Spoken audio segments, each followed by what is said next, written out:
Welcome to 92YTribeca. My name is Olivia Cohen, and I produce the evening talk shows here. It is a pleasure to have you all joining us tonight for Slate's Dear Prudence live event. And now, please join me in welcoming Jacob Weisberg, the editor-in-chief of Slate Group, and of course, the wise and wonderful Emily Yoffe of Dear Prudence, everyone.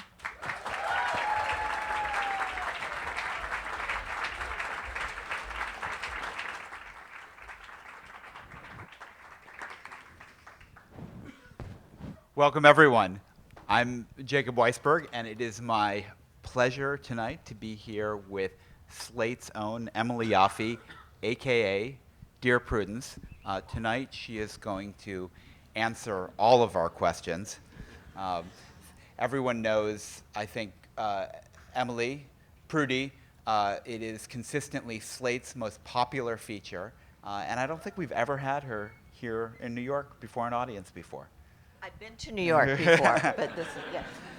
Let me just, before we get started, I just want to explain how it's going to work tonight. So I will, first, Prudy will solve my problems, and then she will solve your problems. My problem. Giving me more money would solve so many of your problems. Now that's my problem. We'll get going on that, but while we do, I think you might have questions. And if you have a question for Emily, you will get a chance to stand up with the microphone and ask it. And you can identify yourself if you want. But if you have a question that you would like to ask Prudy anonymously, you should probably write it down. And there are cards which I think have been handed out. They're more available over at the Slate swag desk from Sarah and Stephanie, two of Slate's prodigies. If you need one, and we have pens, and you should write down your question. But remember, I'm going to have to read it. So try to write it in a concise form. Do not make it a full-length disquisition on your in-laws, the problems in your past, your weight issues. Just try to get right to the point. Just try to get right to the point. Handwriting, like pretend this is the SAT essay. And then, so for the second half of the show, I will read those questions, and we will intersperse them with the questions from people who will stand up at the microphone and ask them of Emily. Is all that clear? That makes sense? And buy some Slate swag. Okay. So Emily, I wanted to first just sort of ask about you, how you end up in this position of giving everybody else advice. And I guess the question is where you come from. What was your family like? What kinds of problems did they have to write in about? Well, we want to get on to other subjects, so I can't go into the entirety of my family's problems.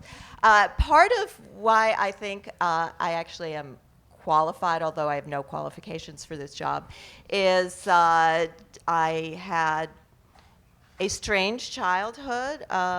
My parents had a horrible, sometimes violent marriage. It was, I think it gave me a lot of empathy for the kinds of people who are writing in.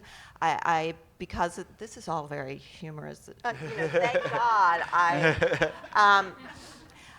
I came out of it thinking I am never going to get married, have a family. I escaped, and I ended up just at the last minute before my 1,000-year-old eggs died, getting married, having a child. And I've had a happy life since then.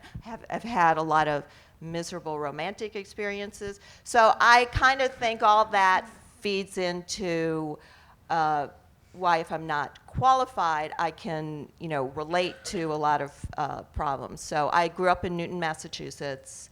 My whole family is up there now. They were on lockdown recently. Horrible situation up there. My brother, I wrote a little thing on Slate. My brother is the boxing coach at Harvard, and he knew the older bomber. What did he remember about him? He had a little. I called him, and he had a little anecdote. He saw Tamerlan when he first came to this country. He was a teenager, and he was fighting in a league that was for people who had 10 fights or under. And my brother was watching him, and he said, "This kid has had a lot of other fights." He's very relaxed. He's very smooth. As my brother said, when you're in a ring and someone's punching you, being relaxed is really hard.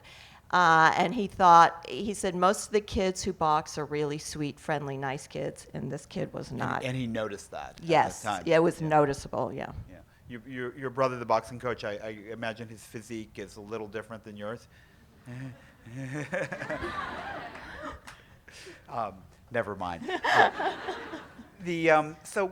Growing up, just back to this theme for a minute, before you were dispensing advice, who did you turn to for advice? You had this family that was, as you said, difficult in various ways. You know, if you had an issue with one of your parents, where did you go? Well, I grew up in an era. You didn't go anywhere. You didn't tell anyone. I mean, I remember. We've got to get off this. I remember in junior high school once writing. We had some essay to write. And instead of answering the question, I sat there and wrote a thing and was saying, my parents have been fighting all week. My father hasn't gone to work. They're just home fighting and screaming at each other. And that's what I handed in as my essay. Now today, it would be an entirely different thing. And the teacher was very sweet, and she came to me afterward and said, I'm so sorry that's going on. But that's what the world was like then. And you still got to do your paper. Actually, maybe I got an A for that. So when we first met, Emily, you were writing for Slate. This was in the late 90s, and I became editor of Slate, I think, in 2002. And I was trying to think, what was the perfect thing for you to do? And we came up with this idea that you were going to be the human guinea pig. Right. Because you were such a game writer, you would try anything. Another way of putting that would be you would do anything for a laugh. But in this capacity as human guinea pig, I'm trying to remember some of the highlights. You were a 10-foot tall George Washington mascot for the George Washington basketball team. Right. There was a lot of nudity. You posed as a nude model. You went to nudist camp.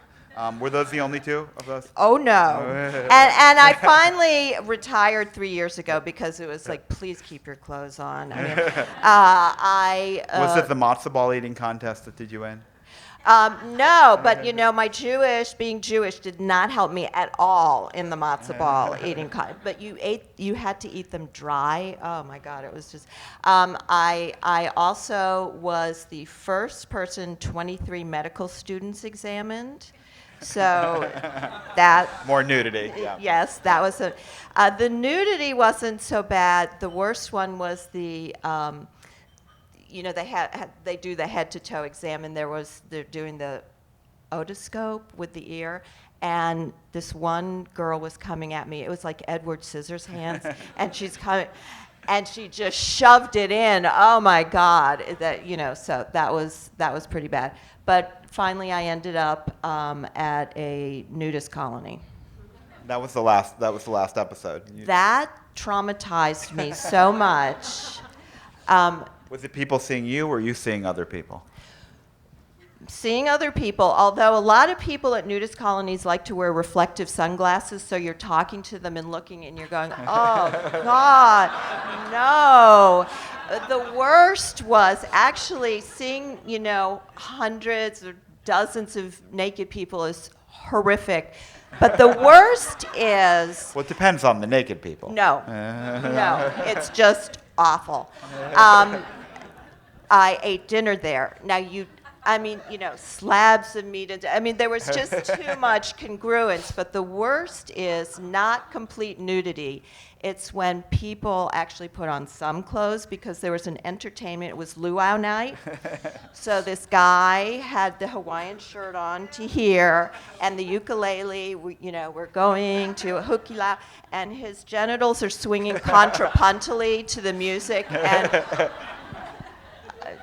just the worst. It was, but I'll tell you, everyone should drive naked sometime. That was fun because I had to move my car, and I'm like, what the hell? I'm not going to put my clothes on. So that was fun. And that finished the guinea pig. The guinea pig did not survive that episode. But I think there are probably a lot of people here who want to know, how do you become an advice columnist? Did you always know this was something you wanted to do? No, and you gave me the job, so you should. I'm the third. You asked for it. I leaned in for like the first time in my life. I'm the third Prudence. Yes. The first Prudence was Herb Stein, father of Ben Stein, who was the head of Nixon's Council of Economic Advisors, of all things. That was the first Prudence. He was an elderly, distinguished economist.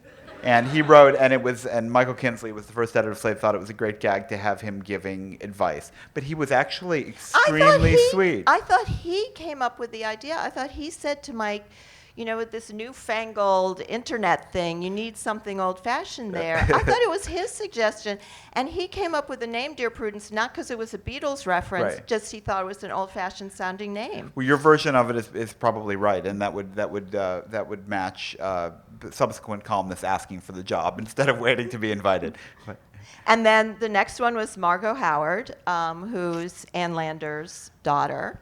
And so she did it for several years, and then she decided to leave. So I heard she was leaving. So I thought, my God, what a gig. And I'm just perfect for this, right? And I'm waiting for them to realize Emily is perfect for this. And finally I kept waiting, so I put my threw your name in, name in but the tell hopper. who you were trying to get to. Oh, well, do it. there was some talk of having Nora Ephron do it, because I thought she would be very good, although she would not have been nearly as good as you were, Emily. But she was playing a little hard to get, and I think she did a sample one, and Yeah, she was quite interested. Yeah, I wanted her to do it, but I remember David Plotz, who took over as editor of Slate about 6 years ago for me. At some point, I was talking to him on the phone. He was the deputy editor, and I was saying, Nora Ephron, she's good, but I'm not sure she's really going to do it. And he said, Jake, she's just not that into you. And I realized she didn't really want to do it, and you really did want to do it. But I have to. I'm so grateful to her for turning it down. I knew her slightly when I first came to Washington out of college. I met her, and I was at a couple of dinner parties with her, and here I was, this 20-something, just idiot who was trying to be a journalist, and she could have been very condescending to me. We'd both gone to Wellesley. She'd been my lifetime here. She was the reason I wanted to be a journalist, so you can imagine I'm sitting at a dinner party with her. She was so nice to me, so encouraging, treated me like an equal. It was really amazing. And then a few years after I was doing the column, I got an email one day, and the subject line was you, and the return address was Nora Ephron. My heart was palpitating, and she wrote me just this very brief, lovely note. I'm so glad you're doing Prudy. I'm really enjoying it. So, you can imagine what that meant. That's so sweet. So the first thing, when you started writing, the first thing I noticed was you did not take any guff from anybody. So these letters that Ann Landers would have answered, dear heartbroken, what a terrible thing this guy did to you. You went after the people who wrote the letters. Well, first of all, I want to defend Ann and Abby because they did a great job for decades. And Centuries. after Abby died, I was, reading the obits and reading about her, and someone asked her one of the questions you just asked me, well, what makes you qualified to do that? And she said, I'm a person with common sense who's able to express it. And I thought, and that's just a really fantastic summary of what this is, because, she wasn't Dr. Abby, I'm not Dr. Emily. I'm just a person able to do this. But I totally agree with you. One part of the column is everyone's an unreliable narrator, right? We all are about our own lives. So one of the fun things is catching out people who are doing that and saying, no, actually, you're the problem. I remember I got one letter a couple of years ago from this, it was a few years ago. I can't remember exactly. She was a young professional in New York, and everyone in her office was from New Jersey. So they were jerks, and they wore polyester. Someone had a bow in her hair, and how could she bear to work with these people? And they would, she'd mentioned some website, and they didn't know what she was talking about. And She went on and on. And so I answered, I said, oh my God, what a coincidence. Right after I got your letter, this letter came into my inbox. We're a bunch of professional women who have the most obnoxious coworker who thinks she's so special and is actually not that good at her job, and she's impossible and snotty, and what should we do? And I'll give this woman credit. She wrote to me afterward and said, you were right to slap me down. You were really right, but can you take my question down because it's really mortifying. They figured out it was me. I often wonder about that, but you don't print the town, so that makes... No, a lot of people, I try to protect, I don't change the letters. And every so often, someone will write a letter to me, Dan Savage, Ask Amy, and you can see we all get, the same letter. We edit just for clarity and space. But the one thing I'll do is, people will say, I have a 4-year-old, an 8-year-old, and a 12-year-old, and I'll just say, we have young kids, or we have 3 kids. I try to take out identifying details. How do you know, you get a lot of strange letters, how do you know if they're true, and does it matter if they're true? Thank you for not asking me how many I make up, because a lot of people ask me that. I think it's instinct, but I don't go and get in touch with the person and say, can I talk to your husband about how much pornography he's looking at? Look, there are 300 plus million people in this country. So you all have friends who've gotten themselves, or you have, into incredible, crazy situations. So most of them, I think, are just, to me, it ends up being believable that in the United States of America, there are twin brothers who've been in a romantic relationship since they were teenagers. We believe that one, do we? The Twincest. I believe you're referring to the Twincest letter. I could have killed myself. I didn't come up with Twincest. The readers, that's the case where the readers came. I'm sitting right there, obviously, Twincest. Yeah, I actually will say that one, I showed it to my husband and daughters and said, do you think this is legit? And they both said, who cares? Your husband, I should point out, the private investigator. Yes. So if you wanted a little help checking some of these people out, you could probably get it. I don't need that much. Usually their name, and often there's a sign off, their name and their their address, etc. I do sometimes, even if it's too good. And they have an unusual name, I'll Google people and confirm they exist that way. Okay, so I get Twincest. Why shouldn't that be the case? And that's one letter where I did do a follow-up on, and I actually got back in touch with the original letter writer. And I had an toward the end of the year column with. And I'm trying to remember, your advice to him was, don't tell your parents.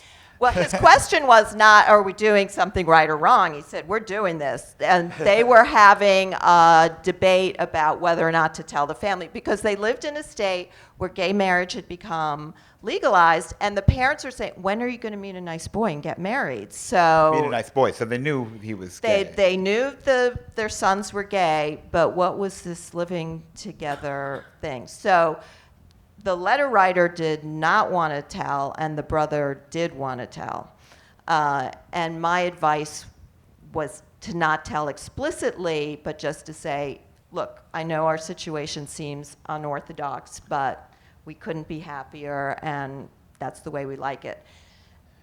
Not only was that for real, a few weeks later, I got a letter in the inbox, and it said, thank you. So I click on it. It was from a young woman in her mid-20s who said, my sister and I thought we were the only people in the world in this relationship. My twin sister and I live together. We're romantic partners, and you just changed our lives. We're not alone. And she had an unusual last name, so I Googled her. And sure enough, when you find this so-and-so associated with so-and-so, it was so-and-so 26 associated with so-and-so 26 who live at the same address. So there you go. You have a unique vantage point on the sexual underside of America because people speak to you frankly about their problems. What have you learned? Are people different in private than they are in public? What are the big sexual issues the country has burbling beneath the surface? Well, one kind of lovely thing that I get a lot of letters, well, 75+% of my letters are from women. But I get letters from men, and I get quite a few of these. And this is something, I realize this guy is saying something to me he's probably not saying to anyone in his life. And these are middle-aged men or older saying, I love my wife. I'm still attracted to my wife. I don't want to have an affair. I don't want to go to prostitutes. I want to have sex with my wife, and we're not having enough sex, or we're not having any sex. So just have sex with your husband. They want to have sex with you. Based on your survey, yes. Now, alternately, I also get a lot of I love my spouse. Since our marriage, he or she has turned into an elephant seal, and I'm not attracted anymore.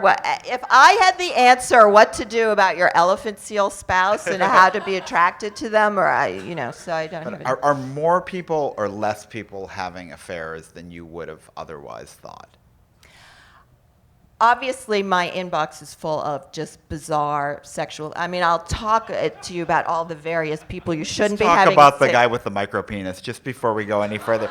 That was a brave thing to admit in a letter, even without putting your name in there. I thought he was so great because I recently had a letter from a guy. I have a micro penis, and he not a little penis, a micro penis. As many commenters said. Whatever you do, do not Google this. Don't go to Google Images. Just don't. And actually, I did go to Google Images. To go back to one of our original things, one of the nudists had a micro penis. Of course he did. Because I realized from going, this was there. And every time I saw him, I would go, oh, what the hell happened? And then I Googled it and I realized, oh my God. And he was there with his wife, and they were holding hands and looked happy as can be. Now, why, if you have a micro penis, you're a nudist is a different question. But, there really is someone for everyone. Anyway, yes, this guy wrote in, and I thought it was really incredibly brave. That's a tough way to go through life. Actually, my answer got a lot of negative reaction. I suggested he was saying, I think the only way I can have a marriage or relationship is to say to my spouse, I know you're going to cheat on me because you can't possibly be faithful to someone like me. I thought he should go to one of the disability dating websites because he has a sexual disability. And on those sites, people are like, hey, this is my situation. And I just thought, you got to meet women who... Find someone with a micro vagina. This is why you're not doing the column, Jake. So if you go on that and you're just up front, there's no big reveal, literal reveal, you're just... You know who you're meeting. So, yeah. But people, people got angry with that answer. But we were saying about the first, and I should say at this point, maybe bring the Prudy questions up if we got some, and if you have an Emily question, go to the microphone. But we'll just keep talking while all that falls into place. But infidelity, is there a lot of it? As I say, I hear from as many people who want to be faithful to their spouses and having some problem. I think people really do want to make their marriages work. Then, of course, the other side is, all this cheating. So, and I obviously have a self-selected group of people writing to me, so there's a lot of cheating. But I have had every variation of person you should not be having sex with write to me. I was preparing for this, I was going through and looking, I had the woman write in, my daughter just ran off with my husband of 2 years. Just this week, I'm a senior in high school. My sister-in-law just made a pass at me. I've had my fiance just told me he's the father of his niece and his brother doesn't know. I had the woman, my daughter's fiance, rubs up against me. I mean, just everything. So a lot of these letters revolve around the questions of should I tell and should I forgive? Where are you on the forgiveness debate? I get the feeling you're pretty anti-forgiveness in general. You're not like the first in line to forgive people who do bad things to you. Well, this has been a revelation to me because I realized in doing the column about forgiveness that I'm Jewish, but I was not raised with any religious background. Although, since I got married, we joined a synagogue and our daughter was bat mitzvahed. But I realize I have a Jewish sensibility. And part of that is I'm very this world, not the next world. And another part is forgiveness. And I really hadn't realized how big a part forgiveness is in the psyche of people if you're raised in Christianity. I mean, it's really essential to the religion, which is very beautiful in a lot of ways, but I think our society twists it and that everyone has to forgive automatically. And forgiveness is for you. Forgiveness is the aloe vera for your soul. You forgive and, the perpetrator. And I get letters from people who have had hideous things done to them, especially one of my specialties, and I wrote a longer piece about this, is what do you owe to your now old abusive parents? And I've gotten, and I did that piece because I've gotten many letters over the years from people, adults, who are now being pressured even by spouses. Oh, you've got to make up with your mother or your father who molested you or your mother who beat you. Because if you don't forgive, it's going to be terrible. And I'm not anti-forgiveness, but I don't think not forgiving means you're stuck. You can accept, but you don't have to forgive. And I think we forget that. I think one essential part of forgiveness is the perpetrator has to acknowledge he or she did something wrong and ask for it. Then it's possible, but I just don't think it's a requirement that it comes from you. It's interesting you were saying about the sort of Jewish sense of this. Is there something about the kind of advice column you do that it is kind of Jewish, isn't it? Why is it Jewish? If you look at advice columnists, they tend to mean, Miss Manners, Abby, Ann. They're all Jewish. Well, I mean, Jake, have you noticed Jewish women were not socialized to be that nice or not say what's on our mind? So, I think that's, there's the Yenta quality to it. We have some questions for Prudy, and if I don't see anybody standing up, so I'm just going to go straight into these. Long story short, I'm a preschool teacher of special needs children. A family I work with essentially forged a child's birth certificate so she could get an extra year of our services. They're able to get away with this because they're from a foreign country and her birth certificate is from that country. My boss knows and is fine with it. Should I blow the whistle? What do you think? And so, okay, so... So these people are scamming special ed? Is it preschool? Your preschool that they're not entitled to? Well, this... does the kid need the services? This just doesn't seem like such a big crime to me, and your boss knows about it. So your boss knows about it, and they're saying, okay, let it go. We were talking earlier about are there lessons I've learned about America from the column. And, one thing I hear, and I don't run these letters in the column because they're just too tough.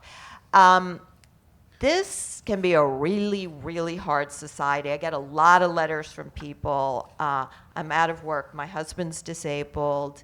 My child has a drug problem. Everything is wrong in my life, and I don't know what to do. And so when the bottom's fallen out, this can be really tough, and maybe these people have some sort of circumstances that you don't know, so I would just let that go. All right, here, this is a good one. Dear Prudy, my troubled adopted 16-year-old cousin has run away from home. Her parents have not gone after her, citing years of her drug and behavior issues. Her mother says she refuses to spend more money rehabilitating her. Her father and our family are distraught. What should we do? They live on the other side of the country. Well, this is a minor, so you have to do something. I mean, this 16-year-old can't be on the loose, living on the street. If they live on the other side of the country and the actual parents of the child won't do anything, I think you need to call Child Protective Services in that area where the child's from. Let the police know this child has to be found. That actually gets to another larger issue that I've come to from the column, not for 16-year-olds, but I hear from a lot of people who, have a relative like that or have situations where it's gone on for years and years. We've tried everything. We've tried rehab. We've tried this, that, or a mentally ill relative. The laws in this country, and I know because there's mental illness in my own family, it is very, very difficult to get a mentally ill person who is not actively danger to get care if he or she doesn't want to. And of course, if you're mentally ill, you don't know that you need it. And it's torture. But I've kind of come after 7 years to feel there are some situations, once you've done everything you can't do anything else, and you can't, if you go down the tubes, that's just more loss and sadness. You have to sometimes just accept this There's isn't nothing more you can do. There's no solution. What's the hardest question you ever had to answer? I mean, what was one that you just didn't know what the right thing to do was? Well, I knew this was a really great question, not a happy question, but an important question. A woman wrote in. She said she had a 10-year-old daughter. She said, my child is the product of stranger rape. My daughter's been asking for a while, but really has been increasing. Who's my daddy? Where's my daddy? She said, I've just put her off. I don't know what to say. My family says just say he's dead. I knew that wasn't a good answer, but I had no idea what to answer. So I spoke to Dr. Alan Kasdan from Yale. And he's like Prudy's Prudy. Yeah, he's great. And he had really great insight into it. And he said, look, lots of times in these kind of cases, the parent feels, I'm obligated to tell the whole overwhelming story to the child, and I just don't think my kid's going to understand it. And he said, lots of times what the child is asking is that, I don't want this subject to be taboo. I want to know I can talk about it. So he said, more than what you say is how you say it. If you convey, that's a really good, fair question. And you can say to your kid, we are going to talk about this many times. It's kind of a complicated story. And I think it'd be better now if we talked a little more about the details when you're a little older. Is that okay with you? Now, if your kid says no. No, that's not okay with me. I want to know it all now. Okay. Then I had a response for that. I said, you could say to your daughter, look, ideally every child is the product of a mother and father who love each other. That's not always the case. And that wasn't the case in your case. And this is going to sound really funny, but I didn't know your dad. Can we talk more about that when you're a little older? And I will answer any question at any time, but maybe that's enough for now. I didn't hear back from that mother, but I got a letter right away from a father of of an adopted girl who came from that kind of story. And she was about that age and had been saying, I want to know who my parents were, I want to know my birth story, and he hadn't known what to say. So he said, I read your column. That night, I said that to my daughter. You know, I said, we're going to talk about this. It's kind of complicated. And he gave some kind of little answer, can we talk more about it as you get older? And she had been very angry at him. And that night, he said, she looked at me and said, I love you, Daddy, and hugged him and said, yeah, we can talk about it later. So he said, thank you. And that was one of the most gratifying moments of doing this column. I think we've got a few. Okay, well, I've got a few. Yes, let's do a live question here. So I'm in an all-male workplace. I'm like the only woman in like 3 floors. I'm a computer programmer. And I just started this job a few months ago. I share my office with a man in his mid-50s who's very senior to me. And he's been making these totally alienating sexist comments a few times, and I just don't know what to do about them. Like, I was making Passover dinner for a bunch of my friends, and he says, have a great Passover. It'll be great practice for when you're a housewife and a mother. I'm like, what? Really? And he said, oh, if you want some chocolate, help yourself. I know you might have some cravings. And every time this happens, I'm so floored that I can't come up with the response I'd like to, but I don't really know what the response should be. Do I complain to my boss? Do I talk to him about it in a professional way? I don't know what to do. This is in your weird, creepy boss file. Yeah. He's been watching way too much Mad Men, right? Oh, my God. Well, it's because he's not really crossing the line. Right. So a lot of creeps know where the line is and just get up to it. Just a general rule, because I've had to talk to a lot of employment lawyers because of questions I've gotten. You always want to try to deal with it first, because a company's always going to ask. I mean, unless it's, some egregious, someone tried to rape me. So if he's being a creep, it's much better for you to try somehow before you go to any higher up to try to deal with it. I think the next time he says something like that, say, Ed, I know that's a joke, but I'm a professional here, and when you make jokes about me going off to be a housewife or being pregnant, it really makes me very uncomfortable. And emphasize uncomfortable. I mean, if he's not a complete moron, there should be some, oh boy, I could get in trouble. So let's hope he's not such a jerk that he won't get the message and dial it back. I mean, I had, when I was your age, I had a very flirty relationship with a guy at an office I worked at, and we really enjoyed each other and had a lot of fun. But one day I was wearing kind of a scoop neck top, and he came in and he said, whoa, I can see your bra right through that. I said, okay, now you've gone way too far. And he immediately got bright red and said, really sorry. And that was the end of that, and it took care of that. So you got to try to deal with it, and then if he keeps going, say, look, I've tried to deal with it. Can you help me? All right, thanks. Got some more here. Dear Prudence. Handwriting. The handwriting, and this one's a little challenging. I'll do my best. One of my best friends was in town visiting a few weeks ago. We were roommates in college and have stayed close since. During her visit, we went to dinner and then to drinks. When we crashed at my apartment later that night, she slept in my bed. Then she started stroking my back and neck, saying, "This could be fun," and other come-ons. I pretended to be asleep, she stopped, and we passed out. The next day, she laughed and said, "That was weird," and I said, "What was?" Because I didn't know what to do or say. I really don't think she's gay, not even if she's something. Should I address this or just let it go? How many drinks were?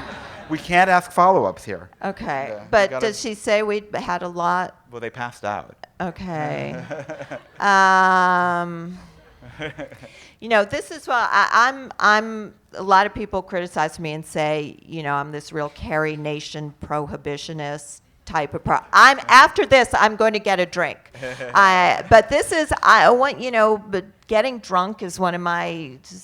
It leads to this kind of unpleasantness. But okay, do you? I don't. I get the feeling this person was not that drunk. Probably the person who made the pass was using.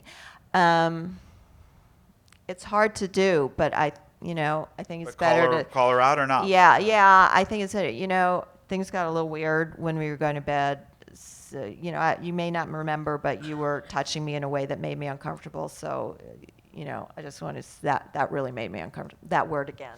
I'm going to go to your superior. Continuing with the sex theme, apparently it's common these days for young women to remove all their pubic hair. I'm in my late 40s and have no desire to look prepubescent. However, I know my husband would love it. It bothers me that the accepted standard of feminine beauty is determined by what pornography has brought into everyone's home. I don't know how to ignore this trend and still feel sexy. Help. Okay, my answer is going to gross you all out because this gets back to the nudist colony. And she's right. She's right about that. And before I was going, my husband said to me, you're really going to want to clip yourself before you go. I was like, why? These are natural. What are you talking about? I said, no. And I realized, how the hell do you know? What? Anyway, from being there, yeah, she's right. Screw that. I mean, I'm sorry, maybe she can do a landing strip as a compromise. So here, this is a question for Emily, and because it was one I was going to ask you and forgot. Have you ever offered advice that you later regretted or would respond to differently today? Well, in the live chat constantly, because I'm always getting, there's some legal component of things I don't realize, and people then will write in and say, don't you know you just recommended a violation of the Hourly Wage Act? So, you can't do this, and I have to constantly be sort of checking myself. What are my assumptions? I don't believe in just going immediately on your gut. People's gut said, well, 2 men and 2 women can't marry. That's gross. Or black people and white people can't marry. My gut tells me that. So, not that mine did, but I'm saying. Here's actually, and I've gotten a variation of this letter a lot, but I want to see hands. I got a letter from a woman a while ago who said she has a 3-year-old child, light of her life, light of her husband's life. Child is the product of a brief work affair. Now, I don't know how you say, maybe she hadn't been having sex with her husband anyway, she was like, he's not the father. He doesn't know. And she said she's kind of tormented by this, but, how does she tell him? It would blow up her life. As I say, I've gotten a variation of that. One thing that I've come to conclude from doing this column is that some percentage of men have actually sired the children they think they have, but it's maybe not an overwhelming percentage. So in this case, I just thought, what good does it do? Just keep quiet. But I want to ask people here, let's say your mother came to you and said, look, there's something I got to get this off my chest. Your father's not actually your father. Remember Bill? Uncle Bill. Yeah. How many of you would want to know?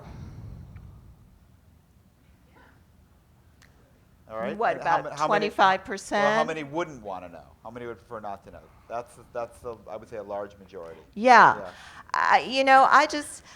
My father had mental illness. I didn't see my father for the last 15 years of his life. I don't know what he died of. I don't know where his body is. So, if my mother came to me and said, actually your father is George Soros or something, But it's like, no, it's too late. I don't, so I just said, don't tell. But I got a lot of grief for it. And in the end, maybe, people are entitled to know who their parents are. So that's one I'm, But some not people sure are about. going to answer, some people would give less interesting advice than you do by always saying you should tell the truth in every situation. And that is frequently very bad advice. I agree. I don't come at this from some, sort of larger moral, ethical imperative. So that gives me the answer. That's the ethicist in the New York Times. You don't have to do that. Yeah, I don't have ethics, so that makes it easier for me. But for example, I'm generally in favor of honesty, but I really feel if you're in a long marriage, you had that one night stand, you realize, oh God, that was a mistake. Not going to do it again. You didn't get caught. Your penance is living with that guilt. Because why go to your spouse and now you have to go to the therapist in tears and, Mommy, Daddy, what's wrong? And forget it. Forget it. That could be one of your slogans. Honesty is one of the best policies. Okay. This one says, please answer. So I think this person is... Oh, and we've got some people standing there. We'll do here and then we'll come back Okay. over there. My brother, age 42, is a fantasist. When he meets new people or is in a group of family and friends, he tells big lies about jobs he doesn't have, schools he didn't go to, countries he hasn't visited. Is the loving thing to do to challenge him or let it go? It's something that he's known for among family friends, and I wouldn't challenge him in front of others, of course. Well, then everyone knows. Yeah, oh, yeah, you were... Well, the family knows, yeah. Yeah, I mean, when he's doing it, I'm on the FBI team investigating, the marathon, right? You know he's a liar. That's too bad for him. So no one believes anything he says. We should go to... Yes, you're...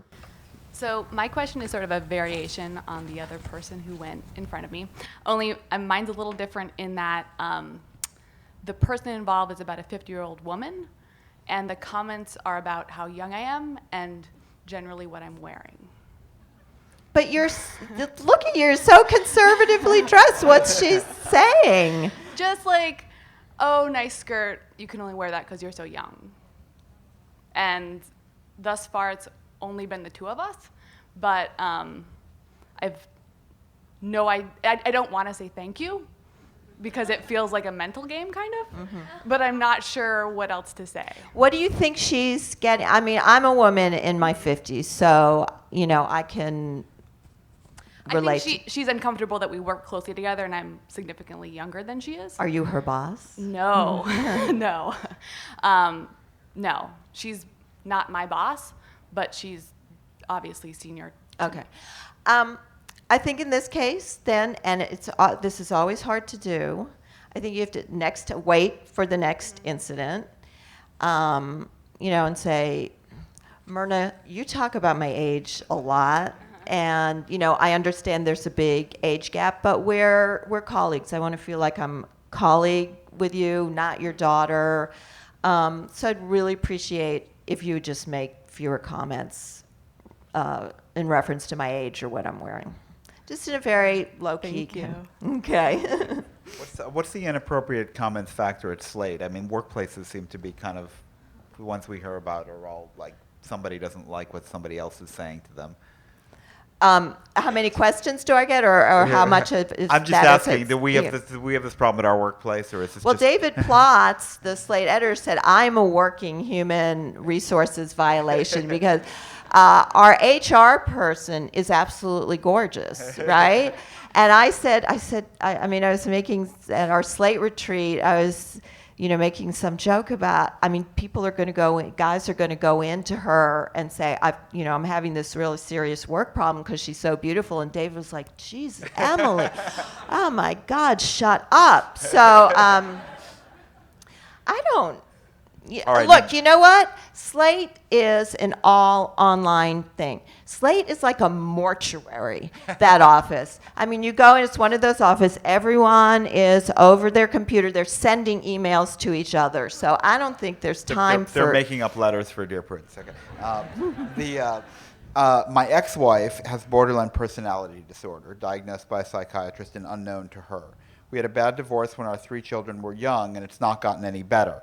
As a borderline, she has a skewed sense of reality, and nothing is her fault. What and when should I tell the kids about this? They're 14 to 18 and have a range of good, bad relationships with her, but my concern is that she skews their view of reality. Borderline is one of the really, really bad personality disorders.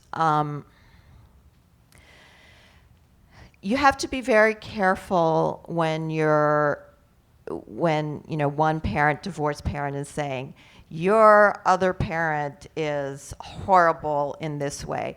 I think the kids are old enough, particularly if the mother really does have borderline personality disorder, they have experienced plenty of turmoil and difficulty with her. And part of the problem with personality disorders is, it's not like schizophrenia. This person is hearing and seeing things that aren't there. You really know how sick this person is. That when you're with someone with these personality disorders, you keep thinking, because they can be normal part of the time. So you think, okay, there's a normal person in there, just normal person come out, but it's all of a piece. So I think it could be helpful to gently say, look, I know you love your mother and I want you to get along with your mother. Sometimes she acts this way.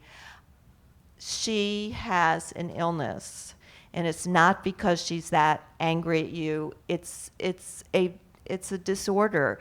None of you have it, which is great, but I know I've heard from people who've had parents or spouses diagnosed with this, and they've had that eureka moment, my God, it all makes sense finally. So it can be very liberating to realize there's a why to this, what seems inexplicable. So I think in a gentle way, explaining it could be helpful. Married with children, love my husband, attracted to friend's husband, who is also married with children. What do I do? Hard to feel the urge to cheat on my husband every time we see them, but kind of like the excitement of it. Middle-aged, haven't felt this way in decades, does wonders for my midlife crisis, or does it? I'm a teenager again. Ugh. Gee, what do you do? What would be a good thing to do? And you know what? You can enjoy your fantasy life. I mean, why does everything have to be acted on? You feel like a teenager again. He comes in the room and your heart starts fluttering. Just let that be enough, because if you project yourself a year down the road and one of the spouses finds out, now you're in divorce court and all your money is going to the lawyers and everything is misery. And in the end, the sex with this guy will be just as boring as your husband's. So, is there a question over here? Yeah, I have like tons of questions, but I'll just ask two. Pick your favorite. My first question is just, where do you like to write? Where's like your favorite place to write, to answer? Oh, where do you like to be? I actually, I work at home. I'm kind of on permanent lockdown. I mean, I'm just, in my house all the time. I have a home office, and if, if people here work at home, you have to really force yourself to kind of be, don't go grocery shopping at 11 o'clock in the morning. I mean, I try to live kind of normal work rules, and I don't watch TV during the day. I eat meals at times people in offices would be eating meals. So I just work at my desk at home. I'm a night owl, so I often end up working really late at night. So you're there at home dispensing advice. How does your teenage daughter feel about your advice? Oh my God. I mean, it's the Mark Twain thing. I'm now in this really stupid, I just don't. She's 17, and I just don't know anything now. And, that's fine. I mean, She will come to realize you're with her. I think we're just going to do one for per person, if you don't mind. It's a really good one. All right, your other one was I very want- short, so I'll give you a... This is, yeah, so it's often said that it's easy to give advice and it's harder to take your own. And I was just wondering if Emily tries to practice what Prudy preaches. Yes and no. Sometimes when I'm like really pissed off about something, I'll talk to my sister, and she'll say, "Well, what would Prudy say?" And I'll say, "I don't give a goddamn what Prudy say. I'm really pissed, and I wanna, you know." And she'll say, "Okay, but what would Prudy say?" So, you know, it'd be really obnoxious in your everyday life to be going around saying, "Well, I'm an advice columnist, so let me tell you." Or, I think I am a better parent from doing this column because I've had to turn to sources, you know, for advice, and that's helped me just cool it and ratchet it down. So I do try to take my own advice that way. Let me tell you one thing about my daughter, you know, what she thinks of my advice. At my daughter's school one day, not in a class she was in, but in another class, one of the teachers printed out an article from Slate that was relevant to, it was a history class or something. The teacher printed out this story from Slate and distributed to all the kids. Now, she didn't print it out using the print function, so it was only the story. So it had all this, "You may also want to read." And it had my photograph, and underneath was, "Help, my college roommate masturbates every night." So this is being passed out to all the kids, and they're all like, "Hey," and then someone says, "That's Ellie's mom." So later that day, she said, "Mom, everyone at school came up to me and said, 'Hey, Ellie, it's great that your mother believes so much in masturbation.'" But fortunately, she has a high threshold for embarrassment, so she thought it was... She would have to, wouldn't she? Yeah. Okay. So I think we have time for maybe about two more. This is a hard one. Is it wrong to accept an upgrade on a vacation flight when traveling with your romantic partner if the upgrade does not apply to them as well? And wait, what if it's your honeymoon? It's absolutely fine if you want to come back alone. I mean, if you realize you made a big mistake by marrying this person. But do you have a moral obligation to give the upgrade to your romantic partner and sit and coach yourself? You two have to, you know, put the tray table down and sleep on it together. So you're dodging that one. No, if you're traveling together, no one gets to go, you know, to business class. Everyone has to suffer? Yes. In my marriage. In my marriage, I'm the coach. Okay. And then this is from the same person, but it's another good question, and it's short. And this might be the last one. Are you in line there? Do you have a short one? Why don't you do a short one? I'll then make this the last one. Okay, I'll be quick. I just want to say thanks, Emily, for your common sense. It's wonderful. And your Thank column you. is, I think, my favorite thing to read on the entire internet, and that's a big place. So, Here. yeah, it's wonderful. Oh, thank you. I go to Slate, I read Dear Prudence, and then I read the less important stuff about missile tests in Korea and other things like that. I'm wondering, have you gotten so popular now that you need people to read your letters for you, or do you try and read every letter that people send in? I'm not that popular. You know, I read after Abby died, there was something, you know, at the height of her fame, she was getting 8,000 to 10,000 letters a week. I mean, she had staffs of people reading this stuff. I read all the letters that come in. They just come into inbox. It's not onerous. It's not overwhelming. It's really fun. It's a great pleasure. I mean, sometimes it's very wrenching, but no. No one else sees the letters, reads the letters, responds. It's just me. This is a sort of quirky question to end on, but I think it's sort of interesting. Should a new hire on a 7-person team mention her pregnancy after being hired but before starting work?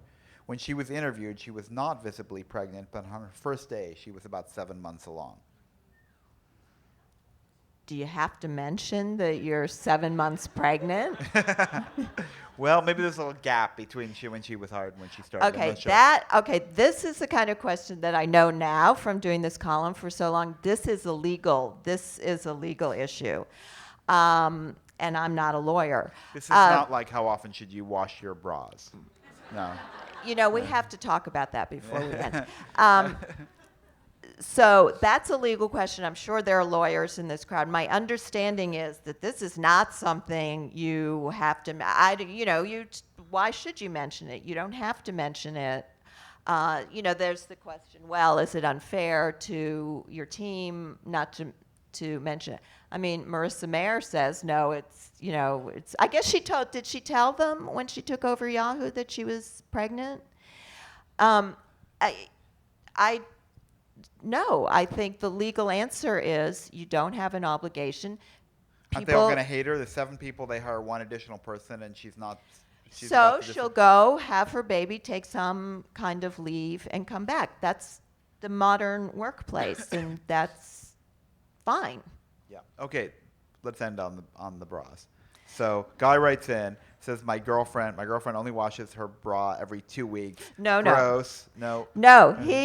This guy, because this is I don't always know. Sometimes I think, oh, this is going to get a huge reaction. No reaction. Sometimes I think, oh, this is just a silly kind of throwaway, and gets this wild reaction.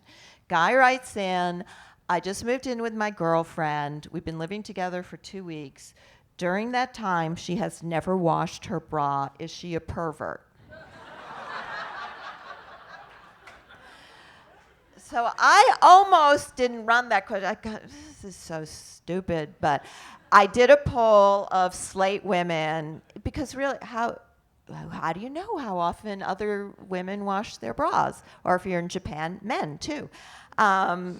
So, because there's this cult of Japanese men who wear bras and make desserts together. They write to you? I don't know about that. Oh, this is a famous. Hannah Rosen's written about this. So, okay.